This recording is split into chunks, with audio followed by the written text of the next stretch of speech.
Welcome to the Ed Lumley Arena, Thursday night playoff hockey down by the shores of the mighty St. Lawrence Fall. Playoff action, Brockville Braves coming into town to face the Cornwall Colts.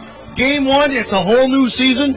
And a special guest tonight, our boss, Whit Profit, the boss of Central Life for the CHL. Welcome, Whit. Pleasure to have you here. It's nice to be here, and it's really nice to meet you guys because, you know, it's been my Thursday night entertainment all year long, listening to you two guys, win or lose. I think I said on my blog one day that you guys bleed the Cornwall colors, and you wear your heart on your shoulder, and there's no doubt about which team you cheer for.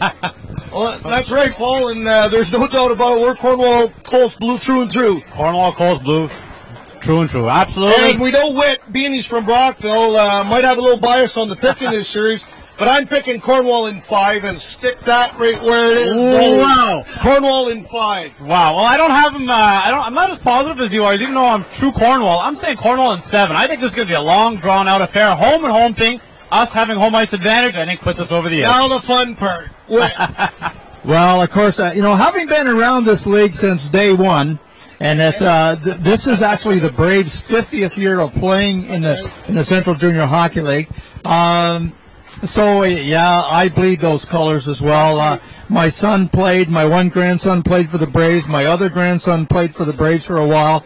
So I've got some heart invested in this, having been involved with the team before. So I'm going with 7 games as well. Except I'm going to pick the Braves to win here in Cornwall. Game 7. Wow, that's a tough one. I'll tell you what. Just something about the Brockville Braves. A friend of mine played goaltender for the Brockville Braves way back. Matter of fact, his nephew plays for the Colts, Tanner Spink. Oh, yeah. Dougie Spink was a goaltender for the Braves at one time. Yeah. From Cornwall. So now, as we know, last night was the start of the playoffs. Yeah. And, Paul, you give us a rundown on that.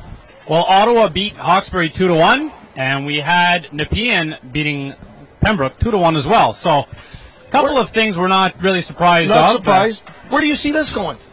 I'm gonna pick the Senators to win it in 4 games straight.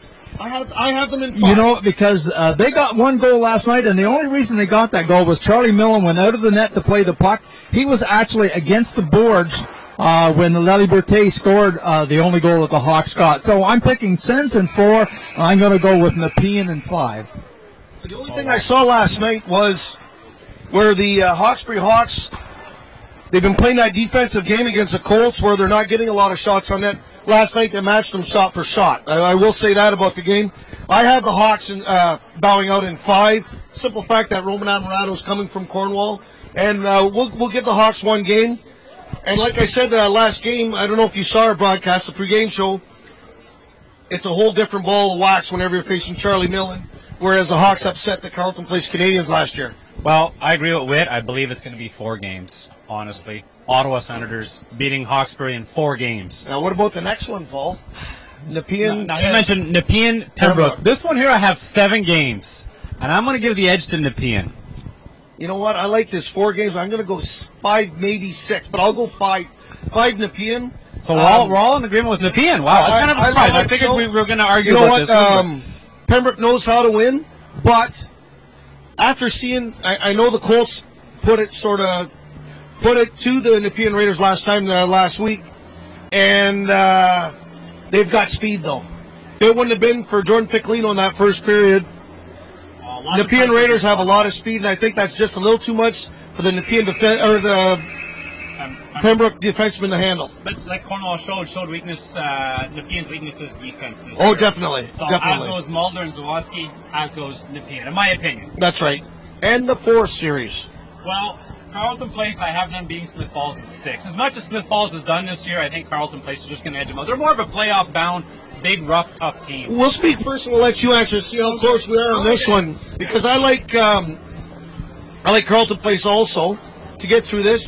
Both teams are big, so they're both playing a big man's game. Yep. Carleton Place is too big on defense, too strong on defense.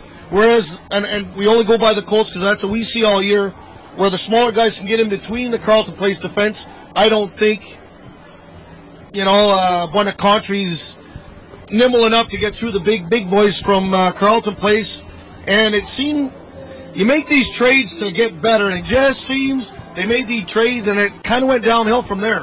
What do you see, Whit? Well, I don't really think that the trades that Mark Grady made were really detrimental to his team, but that's my opinion. I mean, we all have our own, and I thought I heard you guys sneak in a couple of weeks ago a negative comment about Bond and Country, but of course I suppose that's because he's an ex-Colt, right? And of course you guys are dyed-in-the-wool Colts fans, so I knew exactly what they were talking about when they did that. No, I think Mark Grady is a pretty wise old guy. He's going to be mad at me for saying old, but he's been around for a while. He knows what he's doing, and I think Mark just may be able to squeeze a little more out of those Smith Falls players.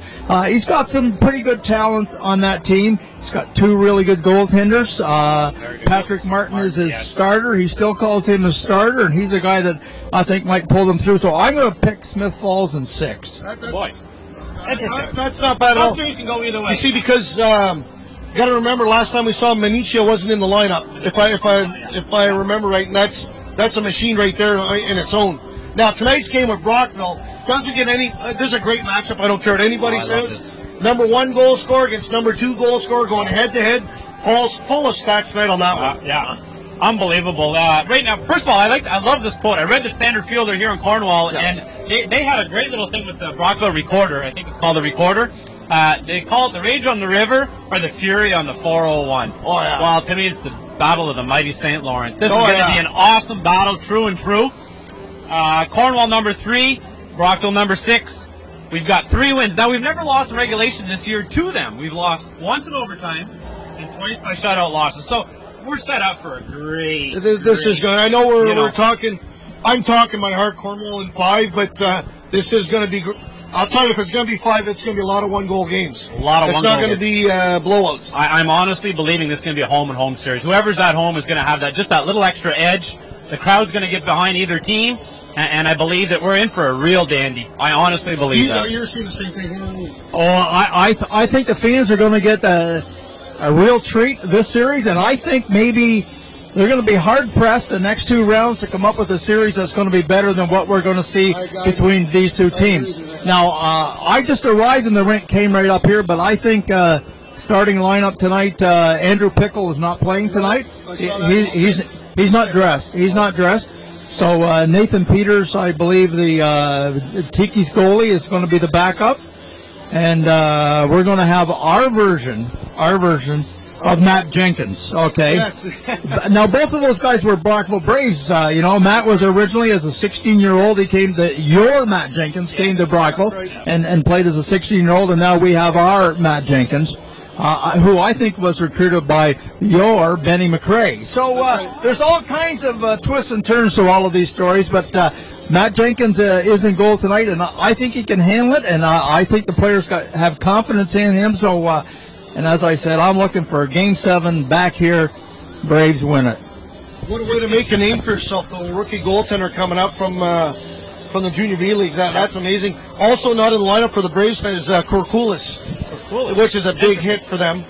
And if you look in the starting lineup, now I don't know, we're definitely going to see it on the power play, but coaching staff for the Brockville Braves broke up their top line, where they got Blasco, playing with Molino and Todd. I believe they were playing with Ferrero and Roll pretty much the year, weren't they? Yes. Yeah. So they broke up.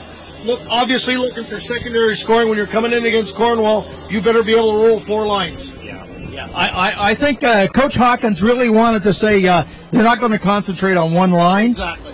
They're going to have to look at 3 because, and prior to breaking up the first line, the production line, it was also Molino, Pino, and Joey House who came over on January 10th. You know that one with the production line now. That's scary. I know, and I'm not even a Detroit fan. I just had to throw that one at you, Whit.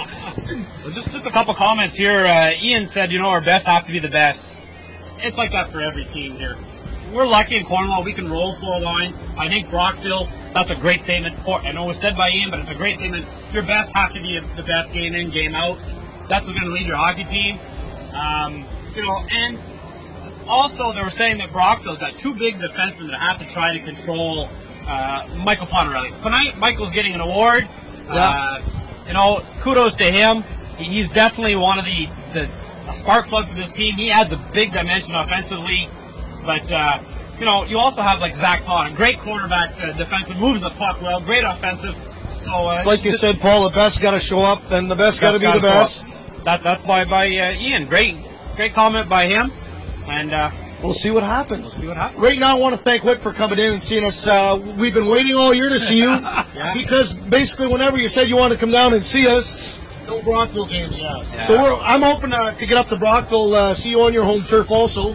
We'll get up there somehow. And that'll do it for our game show. We'll see you in about another 5-10 minutes for the opening face-off. So for CentralLiveFastHockey.com, Rick, Paul, and Whit, and we'll see you then. Thanks very much, guys, for having me. You're welcome. Nice having you.